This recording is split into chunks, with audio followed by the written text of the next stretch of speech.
This video is going to be about ageism and homeless hate. So, I guess I'll start off with what just happened before it becomes a repressed memory and then I can't even remember it anymore.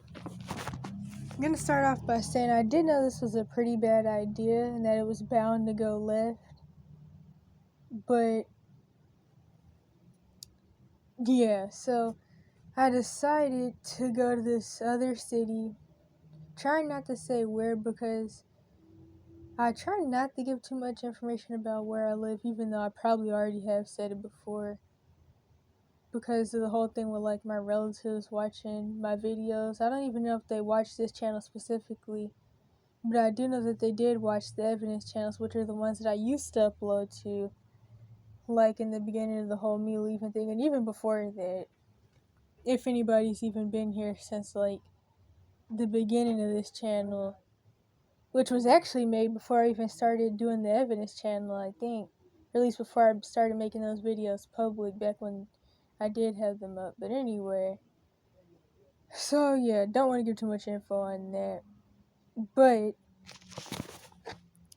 I wanted to go to this other city to try to sell my art because, of course, this is like well, honestly, the whole state is mostly quote-unquote white, but I was told that there was more quote-unquote black people in this city, and some of my art is like more revolving around like, I don't know, I guess maybe quote-unquote black history or something like that, or culture at least. So I thought maybe I'd just go there to see if that's true or not, and try to sell my art there, some of it anyway, which would be the ones that nobody where I'm at now would buy, because I mean, they rather get some art that either looks similar to them or just has nothing to do with like African history or whatever. So yeah, that's what I decided to do, which was kind of a last minute switch up because I was originally gonna go somewhere else and I was gonna make a video about something else in this new spot that I found like a week ago, which was pretty cool. It has a trail and then a good view from this hill. So yeah, I was originally gonna go there, but then I changed my mind last minute. But I didn't have the bus fare. And so I know this I know it sounds stupid, but the thing is I'm actually supposed to ride free, which I'm gonna kind of like go off into a side thing for a second, but I remember when I originally got here, or at least, well, no, a little while after I originally got here, I ran into a couple let me help you lunatic type people. And so I remember when I was talking to this one lady, I think she moved, but she had even gave me like a good amount of the clothes that I have now, I think, or at least, well, no, one of the pairs of pants, something like that anyway. So I mean, she was pretty helpful, but she was pretty let me help you lunatic-y and was in denial about the fact that you can't stay at a shelter under 18 and a whole bunch of other things that she wanted me to do that would have put me at risk, which was kind of because of some crap some other dude told her, and because she was worried about me because of all the racist stuff that I was dealing with, which I guess I'll eventually talk about that since it kind of goes along with ageism and homeless hate, and the racism is like a side thing to the whole situation. But anyway, so I was talking to her about how I was trying to like figure out how to get back downtown because I still didn't know the city at all. So I didn't even know that downtown was literally down the street. Like, I was stuck in certain areas for long amounts of time that I didn't have to be because I didn't know my way around the city. And that's the thing. When you're in these types of situations, even if you're not doing the lay low slate team thing, but if you're like, if you don't have anybody and you're somewhere new and you're kind of like nervous and all that, especially in situations like I've been in and I was in when I was still laying low till 18, you are going to be scared to really walk around places until you're there for a couple of days and actually get a feel of how the place is. Like when I was stuck in Alabama for 2 weeks, I never went anywhere. I never ended up trusting that place, and that place was always a red flag to me. The furthest I ever went was like 3 blocks up to I think it was a Burger King, and that's it. And that was only because I think I was. Oh yeah, because I didn't know where the Walgreens was, and I needed to put money on my Cash App card because I was trying to get a bus ticket back to GA, so I could go there to try to like sell my Redbubble stuff and maybe do some cleaning work or something for some money, so I could go to a safe area that actually has some homeless resources and enough camping spots, and was actually far away enough from where I was trying to get away from. So I was trying to like see if maybe somebody at Burger King would take the $7 from me and put it on my Cash App card, like send it to me. I give them the money and they send it to me. But of course everybody felt like I was a scammer or something. Everybody was paranoid. That's how people are in certain areas. I mean, of course, a lot of people are like that these days in general, just because of like all the messed up stuff that people do. But in certain areas, people are more paranoid than others, and everybody felt like I was trying to scam somebody, but I really was just trying to get out of there. And I already had most of the money on my card, but I needed to put the cash that I had on the card, but I didn't know where the Walgreens was. And luckily somebody did eventually tell me. And I was even scared to walk there, to be honest, but I did eventually do it. And I had looked it up on this offline map that I had because my phone wasn't on at this point in time because of some bull crap with Straight Talk's website. And then I actually didn't know the difference between Track Phone and Straight Talk.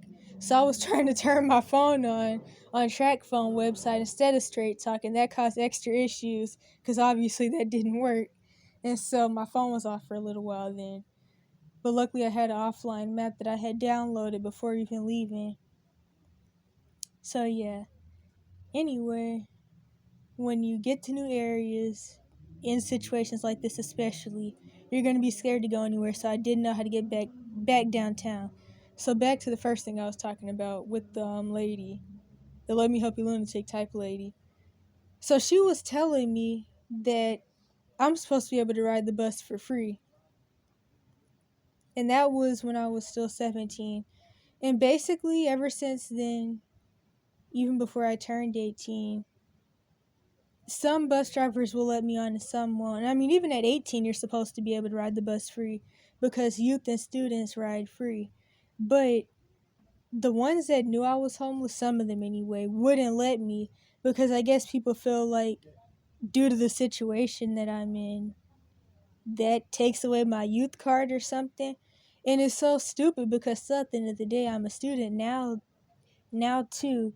So that's another reason I'm supposed to ride free. And this is going to play into what I'm about to say, which happened earlier with the decision that I probably shouldn't have made. But I thought that maybe I'd make some money, but honestly, selling my art didn't really work out. Well, actually, I didn't. Okay, wait a minute. I went to a mall to try to do it when I went to this other city, but I didn't even end up doing it because I could tell that everybody around there was rich and snobbish and that it wasn't going to work at all. Definitely not at the mall, at least. So yeah, and also the thing I was told about more quote unquote black people being there, that wasn't true either. But I just kind of wanted to see, and I just wanted to try to go somewhere new to sell my art anyway, which that definitely wasn't there. This is actually a better place to try it than there. But anyway, so I left the mall and then I was trying to get back to the shelter to eat lunch or at least get back by the time to eat dinner, which I luckily was still able to do because I really didn't think I was going to be able to. But anyway, I go back to the other bus station so I could try to come back to the shelter. And the bus driver had told me that, like, so basically the card I had wasn't the right type of card for that specific bus because it was an express bus. It was just like the regular bus card for the city, which apparently works in that city too that I went to, and I didn't even know it worked there, but it does. And so he told me that I just had to stay there because I didn't have the bus fare, and I'm supposed to ride free anyway. That's the thing about it. And stuff like that has happened with a couple of bus drivers, not a lot, but a couple. And one of the reasons I know it happened was because I had the sleeping bag with me, because I was originally gonna go to this spot that I found, like I said, and I was gonna like lay out there for a while and then make a video about something. I don't even remember what. And I was gonna read some books or whatever in the world there, but I changed my mind. And so, what I've learned a couple of times, I've learned my lesson before. When I have the sleeping bag with me, it says that I'm quote unquote homeless.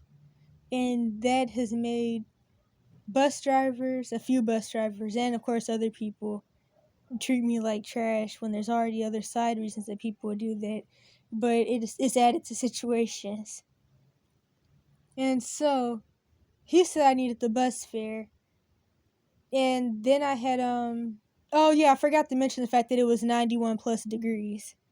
Forgot to mention that. So I felt like I was about to pass out. I brought water, of course, but I was starting to run out.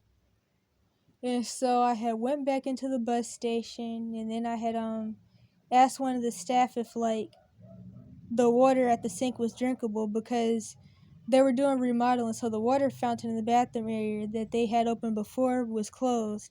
In fact, it was blocked off by like the pillars and all that stuff that were set up.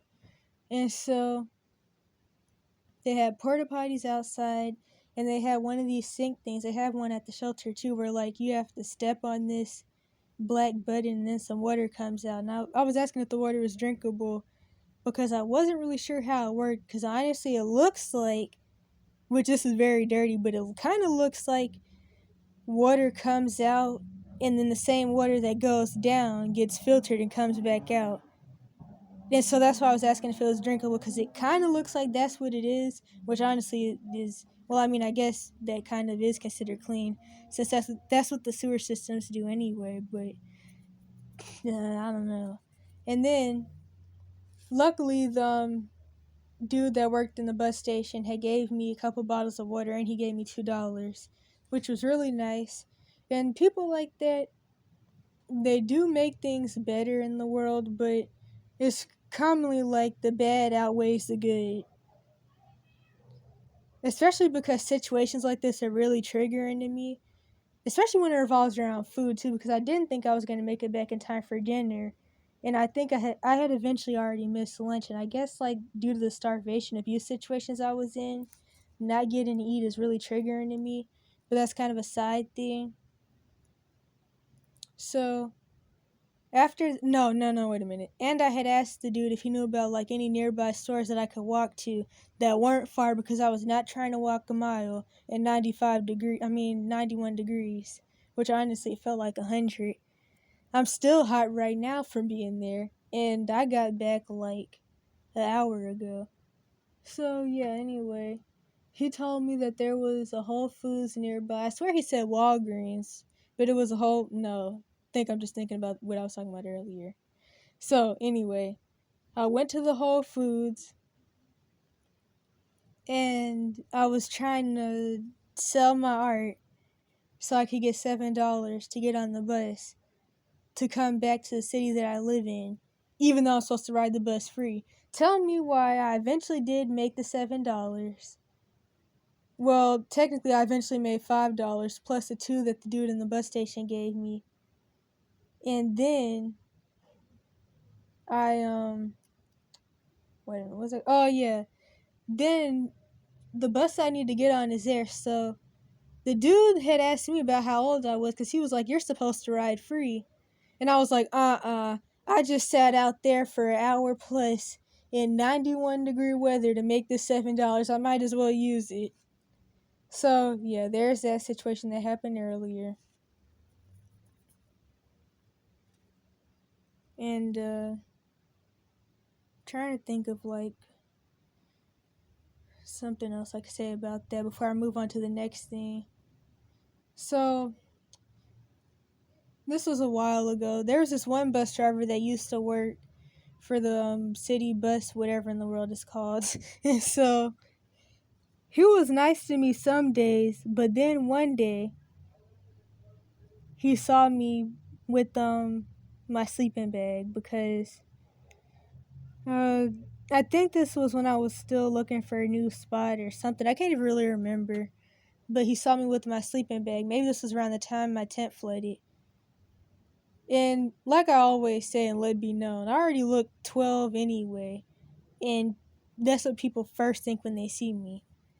And of course, at this point in time, I still was underage. But I mean, at the end of the day, you're supposed to ride free up till 18, and if you're a student. So I think something happened with this dude 2 different times, actually. And one of the times was when I was a student. But still, at the end of the day, I was supposed to ride free regardless. So he was nice to me before, but then he saw me with my sleeping bag one day. And so I had a bus ticket. Well, a bus card. I get 30-day bus passes from the resource center. That's for people that are 15 to 24. Which now they're talking about some of their funding is low, and they don't know how much longer they're going to be able to give out bus passes. Which, of course, I'm supposed to ride free, but since apparently there's an issue going on, once they run out of bus passes, that's going to be an issue for me. But I guess I really need to get my student ID. So, anyway, back to the story. Got on the bus. I couldn't find my 30-day bus pass. It was supposed to be in my book bag. I can't remember if this was when I had lost it or if it was in my book bag somewhere, but I just couldn't find it at the time because that happens a lot too, where like it's stuck under stuff. But I told him that I couldn't find my bus pass, and I was like, I'm a minor, I'm a student or something like that, so can I just get on anyway? And he was like, how am I supposed to know that? And that was only because of the sleeping bag, because he looked at the sleeping bag first and then looked at me. And I think this also has something to do with the fact that people refuse to admit that there's homeless, quote unquote, children and teens and stuff, which I don't know why, because especially in areas like this, a lot of the homeless people are dumped out foster kids who are 18 plus and under 18. But yeah, so I think it has something to do with like people's cognitive dissonance to the reality of what goes on here. But yeah, he looked at the sleeping bag first, then he looked at my face, and then that's when the attitude and stuff started happening after I had asked if I could just get on anyway. And yeah, and then he was talking about I need to see a student ID or something because for all I know, you could be 21.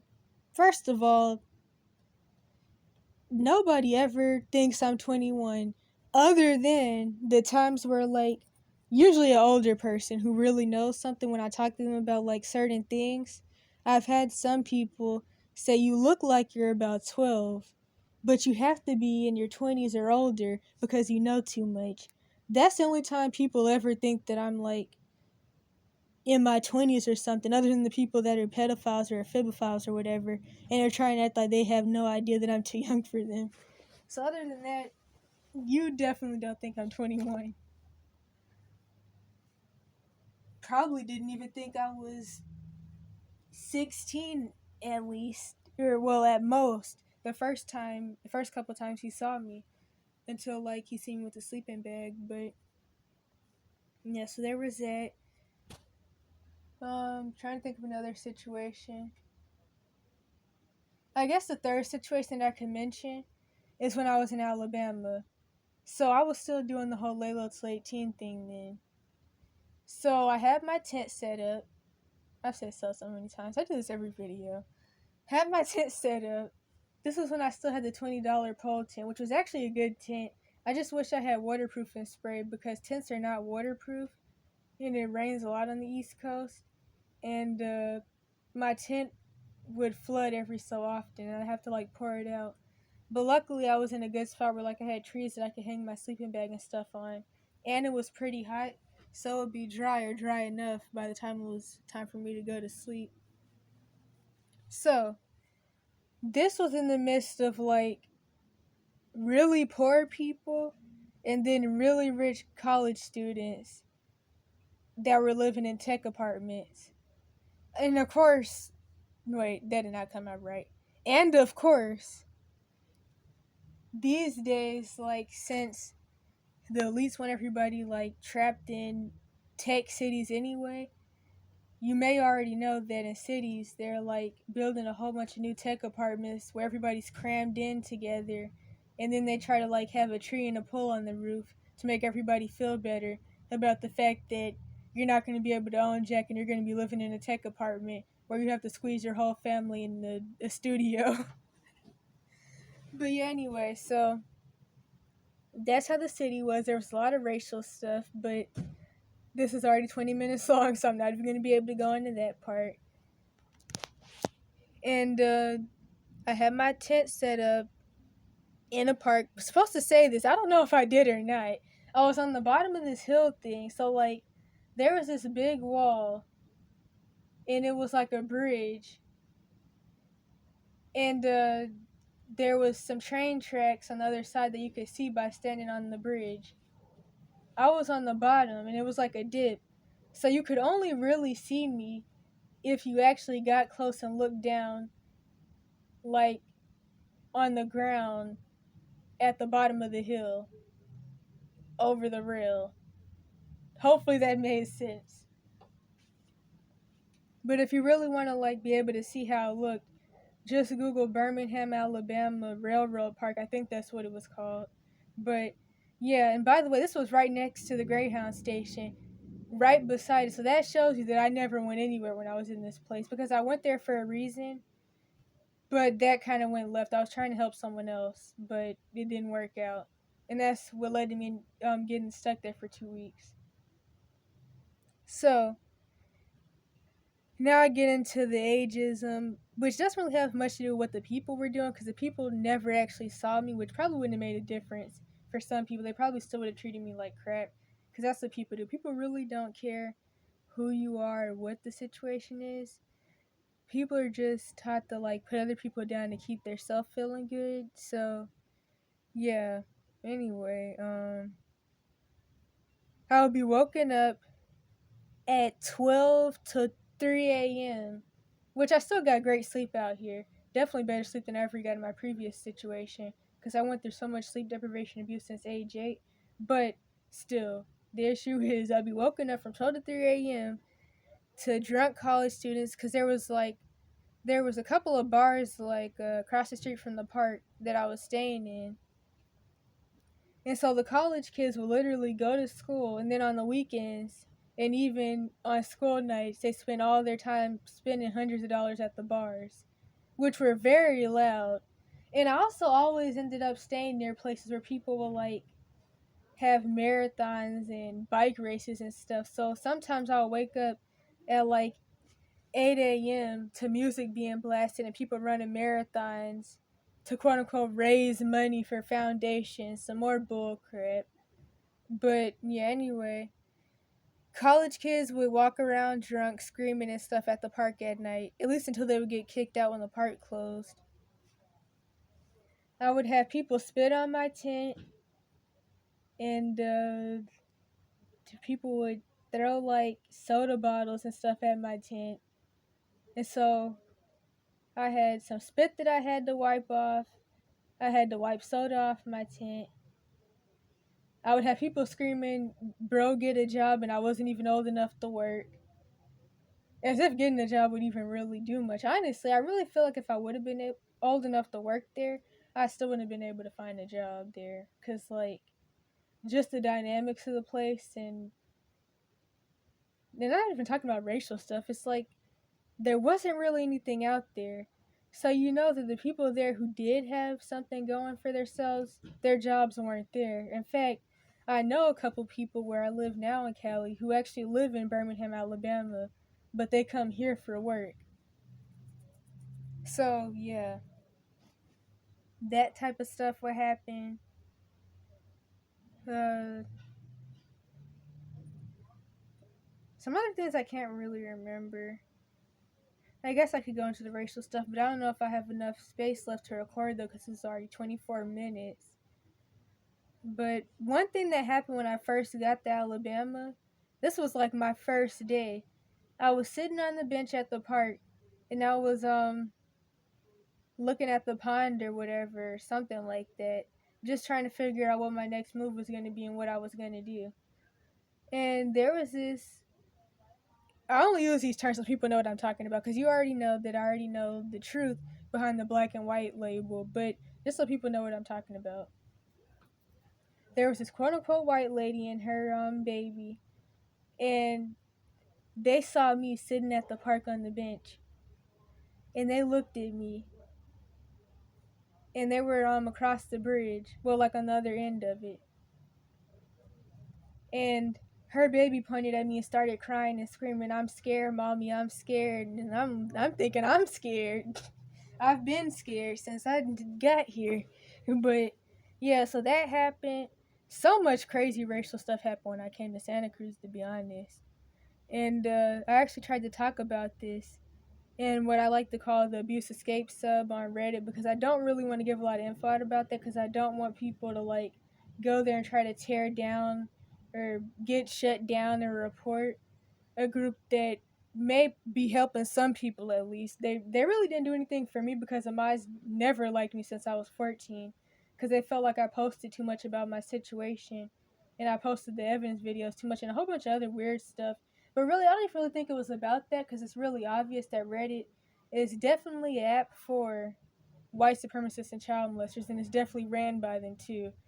But yeah, so they had problems with me, but I feel like maybe at least the community in the group could be helping some other people, and I wouldn't want to shut down, so I don't give too much info about the group and what it's called and all that. But I had made some posts about the different stuff that happened to me where I had moved to in this group to like try to warn people for like just in case. And of course, just like when I made posts about warning people about trafficking and the worst times for trafficking, the mods deleted my post, and it was because of quote unquote misinformation. I even had got banned off of another group that's for vagabonds for talking about some of my experiences I had in this city. Because, of course, the app is ran by white supremacists and child molesters, and anything that has something to do with sex trafficking or racism, the people on Reddit aren't going to want to. And of course, it's ran by those fake white savior Democrat type people too. Not that there aren't like people on the right side of left right mind hurting on there, but it's white supremacists on both ends. But the Democratic ones are definitely worse, because they're the ones that play white savior. But anyway, that's kind of a side thing. But yeah, so I'll start talking about some of the things that happened. I wasn't going to talk about this originally, but I guess I am now. So one thing that happened was there was this lady who she owns this bakery, and whenever she would see me walking by, she would run up to the doors and slam them shut in my face and lock them, and I wasn't even about to go in there anyway. I do think one time I did want to ask her about what time it was, and then she ran up. That was like the first time. Then the other time she would just close the door whenever she see me walking down the sidewalk, because I used to be in that area more, because I used to stay on that side of town. And that's where the Let Me Help You Lunatic type lady who gave me the clothes, or well, the pants and some other stuff, she lived over there. Which actually I forgot to mention.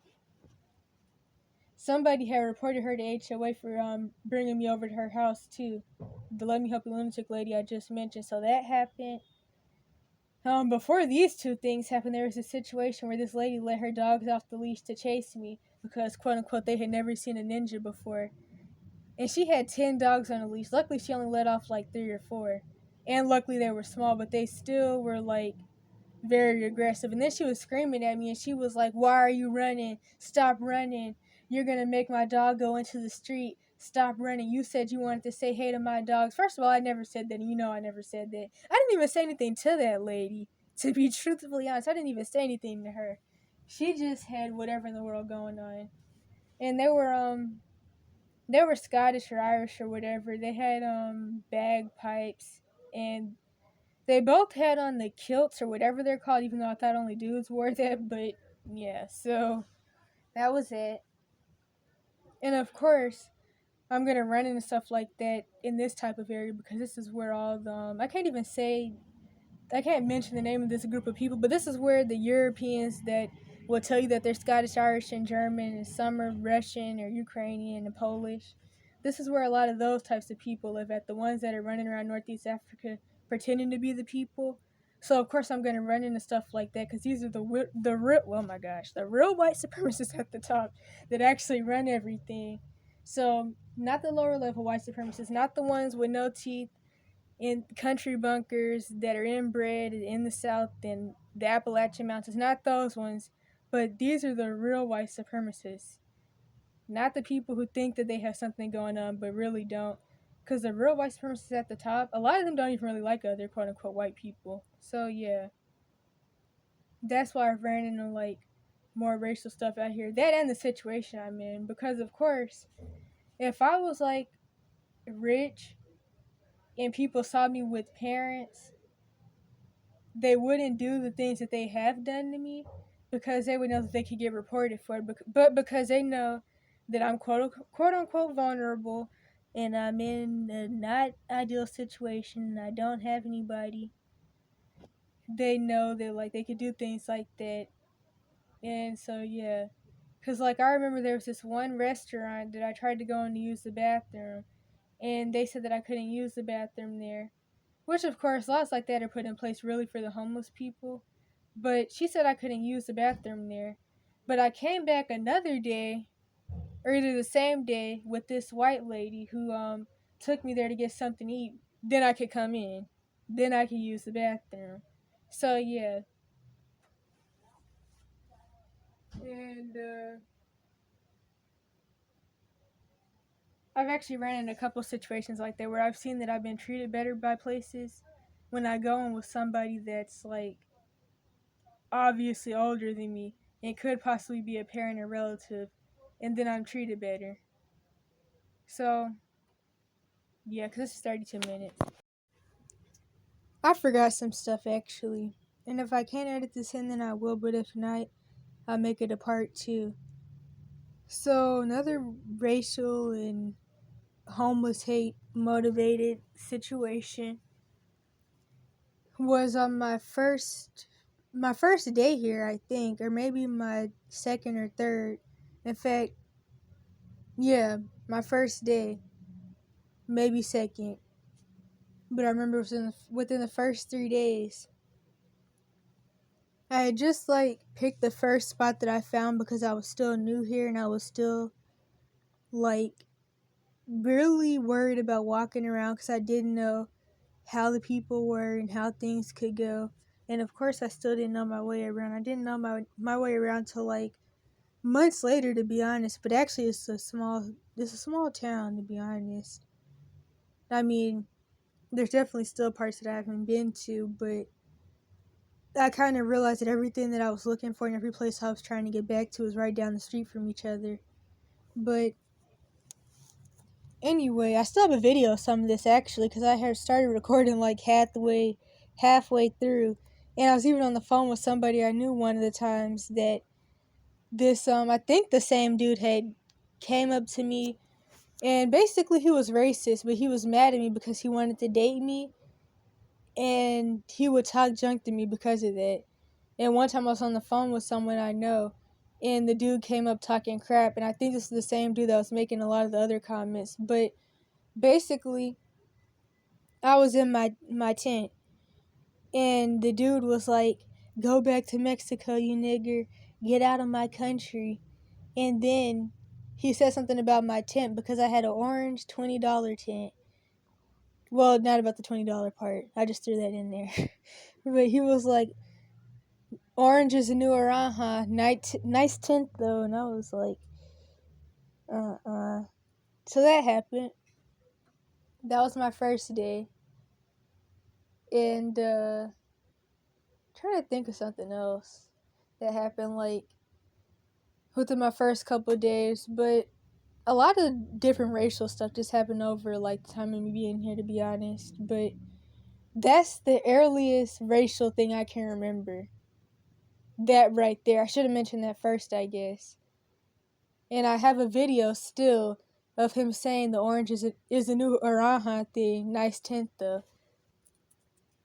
And I'll probably maybe re-upload it and make it unlisted. And then I'll just link it in the description. Then, somewhat in the same area as the bakery lady who would slam the doors to her bakery in my face and lock them like I was really about to come in there. There was this other lady who worked at this other restaurant. She would see me walking by sometimes, because, like, there was this other let me help you lunatic type person that I had met that knew the lady that I mentioned. I met him through her. He was also pretty racist, but he tried to act like he wasn't his roommates were. But I had met, no. I didn't meet him through her. I met him when I was trying to find cleaning work, but he already knew her. And then I think I met him again or something like that. Can't really remember. But there was this one time where, I don't even know how the conversation got here, to be honest. But he was, he told me one time that I was black like the car across the street. Now, I don't know why that even came up, but he said it. So there was that situation. He was honestly just really rude in general. And yeah, so there's a lot I could say about him. I actually did have videos about him on the evidence channels, but like I said, people like that is exactly why I kept saying I didn't want to be around anybody, but sometimes things would happen where I would still end up falling around people or ending up around people, because that's a saying that nobody else says but me. I don't even know why. Anyway, still end up around people, even though I don't want to. And then the exact reasons I don't want to be around people happen. And then these people wonder why there's people like me who don't want to be around people. And that's the craziest thing about it. People who act like this are the same people who act like everyone else is, who act like people who want to be alone are paranoid and they're scared of everybody and they think everybody's out to get them. I don't think that people are out to get me, but I do know that people are toxic and you're one of them. So, that happened in the same area when I walked to his house because I was trying to do cleaning work. Another bullcrap story, but basically his roommates didn't want me around, and so I was helping him move some stuff into his house because he had just moved in, and I was vacuuming and stuff, and he was supposed to pay me for that. He did pay me, definitely not what we agreed to, but he did pay me. But his roommates had told me I couldn't come back before I even got to finish helping him move the stuff into the house, because they started accusing me of a whole bunch of stuff. Basically, they felt like I was his 12-year-old girlfriend, and then also they didn't like me for other reasons. He told me that they were racist and that they were always making racist jokes. And I'm like, how are you going to say your roommates are racist when you say this stuff to you? Oh my gosh. Anyway, so when I be in that area, because I was staying in the area, there's the other restaurant person would see me. And I was starting to kind of get the homeless look, but I feel like I kind of never did end up looking as bad as I could have. I always did try to, like, secretly wash up in places and stuff, but eventually the pants that I used to wear a lot had got a hole in the back. Like, honestly, I think it was, like, right where, like, the hole would be, and I think it was just only when I bent over, though, but I tried to lie to myself about it, but now I wish I wouldn't have. I did eventually get it fixed, though, but that wasn't until a long time later. Long time.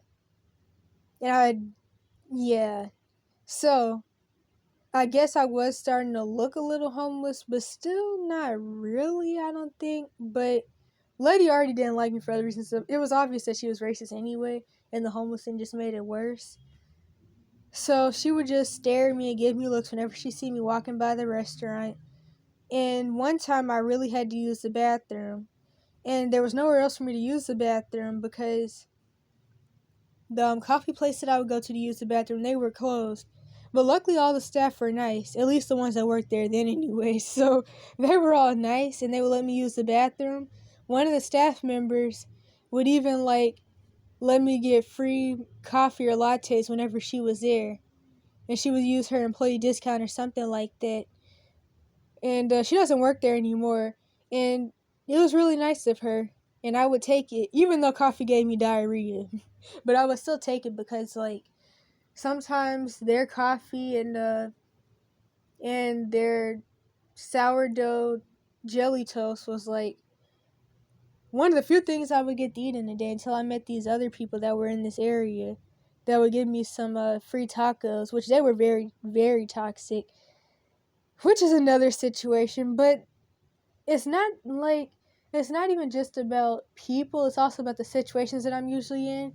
And the vulnerable situations that I'm in is what makes people like this see me and then do the stuff that people who are trifling do stuff that vulnerable people do. Which I was going to mention the food truck people in the part 3 of why I made the term "Let Me Help You Lunatic" video. I mentioned them on the evidence channels, but I haven't mentioned them on here, and I think that it's really good for people who may be in these types of situations. I think it's good for people to know that these are the types of people you have to watch out for. Because when you're in situations like I'm in, you're always going to hear about pedophiles and stuff. Pedophiles are everywhere anyway. They're at the schools, they're at the daycares, they're in the house, they're and by the way, I'm not saying that because that was my situation, because people will sometimes act like I just say stuff because it happened to me, because people sometimes will try to act like I see the world based off of my life, even though most of the things I talk about on here didn't happen to me. They happened to other people. But anyway, just wanted to say that about the whole they're in the house thing. But they're everywhere pretty much, so there's other people you have to worry about other than that, and pedophiles are going to be everywhere anyway, so yeah. Oh yeah, went in to use the bathroom, and they hurried up and came and kicked me out. Like, I didn't even, well, I don't sit on toilets anyway, but I didn't even get to start trying to pee before this lady specifically had came after me. And then they were trying to act like they were scared of me too.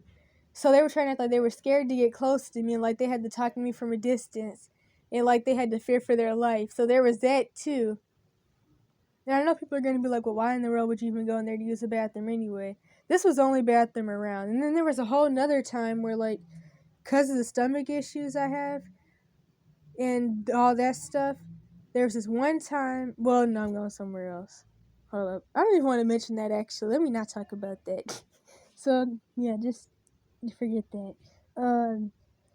They told me I needed to leave the bathroom, and so the bathroom window was kind of see-through, so you could kind of see in it from outside the building. So after I left the building, I saw that the lady had went in there. She, like, sprayed down the toilet, as if I even sat on that toilet anyway. I didn't even get to use the bathroom. But she went in there and she was, like, spraying down the toilet, and I could see her through the window, and she had, like, the rag and all that stuff. And then she was just, I don't even know what else to say about that.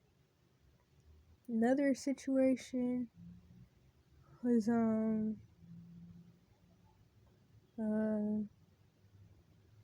different stuff revolving around people accusing me of being Mexican.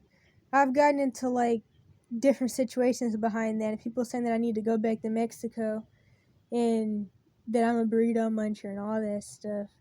And, I'm trying to think.